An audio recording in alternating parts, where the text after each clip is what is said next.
ideal do cristianismo era que os homens e as mulheres se entendessem, se amassem, se respeitassem, que nunca o homem pisasse na mulher, mas que sempre a tratasse com amor. Muitas vezes textos como esse foram usados para que a mulher ficasse no lugar dela, debaixo da tirania masculina. Muitas vezes textos como esse também foram usados para que os servos, os escravos ficassem na deles. Mas não era isso que Paulo quis dizer. Paulo só está dizendo: olha, visto que a situação é essa, mas a semente do Evangelho já está sendo plantada, e a semente do Evangelho diz: Deus não faz acepção de pessoas, nem homem nem mulher, nem escravo, nem livre, nem rico nem pobre. Deus não faz. Na igreja não há lugar para distinções desta natureza. Na igreja não há lugar para dizer assim: aqui os homens podem estar, as mulheres não. Os livres podem estar, os escravos não. Os ricos podem estar, os pobres não. Não há isso. Deus não faz acepção de pessoas. Mas quando a gente lida com o real, a gente precisa ministrar aquilo que é uma consideração temporária, para lidar com aquela realidade que muitas vezes é cruel. Uma realidade que eu digo é cruel, não é. Hoje nós não estamos debaixo de escravidão, mas eu diria que também não é a vontade de Deus que existam patrões e empregados, concorda? Que existam pessoas que têm e outros que não têm.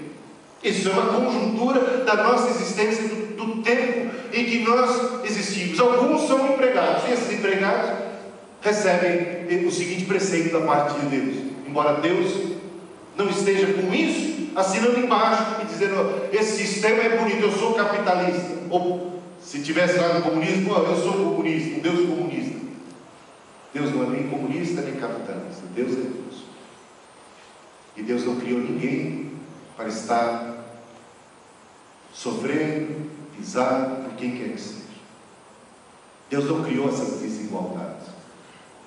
Deus criou um mundo rico, oportunidades infinitas, mas alguns se apropriaram daquilo que era do ouro. Bom, eu não vou entrar nessa história, só estou querendo dizer que Deus não está com nem Paulo, nem Deus, nem as Escrituras estão dando a pau para isso. Mas, já que esta é a realidade, que os empregados trabalhem com sinceridade e não com hipocrisia. Glorifiquem a Deus e busquem a presença de Deus no seu ambiente de trabalho, trabalhando quando o patrão está vendo e quando o patrão não está vendo, porque sabem que tem Deus lá no céu que tudo vê. Não é não? Então, o empregado cristão é um empregado que serve a Deus em primeiro lugar, e que no seu ambiente de trabalho acaba glorificando o nome de Deus, e acaba assim, com o seu comportamento honroso, digno, fazendo o que deve com dedicação, trazendo glória para o nome de Deus, e assim a plenitude do céu em seu próprio coração. E os patrões não devem tratar os que estão subordinados a si com muito respeito, com amor e sem ameaças, porque Deus não faz diferença entre as pessoas. Irmãos, relacionamentos é a tônica. Então, quando a gente fala ser cheio do Espírito Santo, saiu aqui da igreja. Não é uma coisa que se dá no momento. A gente pensa na plenitude do Espírito como algo instantâneo, momentâneo, completamente dissociado da nossa existência. Não é. Tem a ver com o nosso modo de viver, tem a ver com o nosso dia a dia, com o nosso cotidiano, tem a ver com a nossa casa, tem a ver com o nosso comportamento na estrada, na rua, com o nosso comportamento no ambiente de trabalho, na escola, com o nosso namoro, com o nosso casamento, com a nossa vida como um todo. Deus é o Deus da vida. Deus não é Deus da igreja. Deus não é Deus da oração, ou é Deus da reza, ou é Deus da Bíblia. Ele é Deus universo inteiro. Cada aspecto da nossa existência precisa estar ali abençoado, precisa estar ali agraciado, precisamos estar ali discernindo a mão de Deus, e assim estamos sendo cheios do Espírito Santo. Tem gente que tem uma teoria, ele vem para a igreja no domingo, ele só se enche do Espírito Santo quando vem para a igreja. Vai vir para a igreja, parece aquele pneu de bicicleta que tem um pequeno furinho, aí que vai lá, bicicleteiro, enche, e aí sai andando, e vai andando, conforme o tempo vai passando, vai esvaziando de novo, aí tem que vir para encher de novo.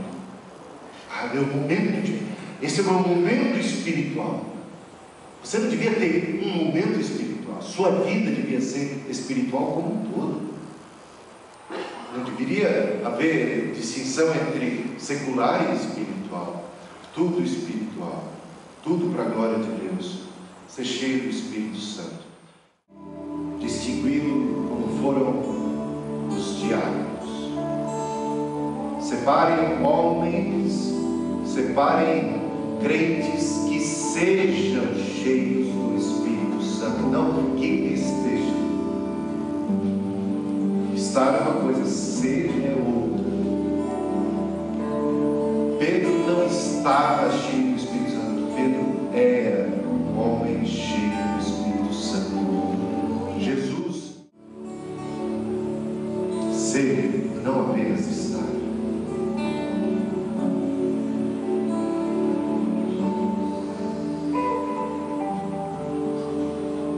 Habite ricamente a palavra de Deus em seu coração.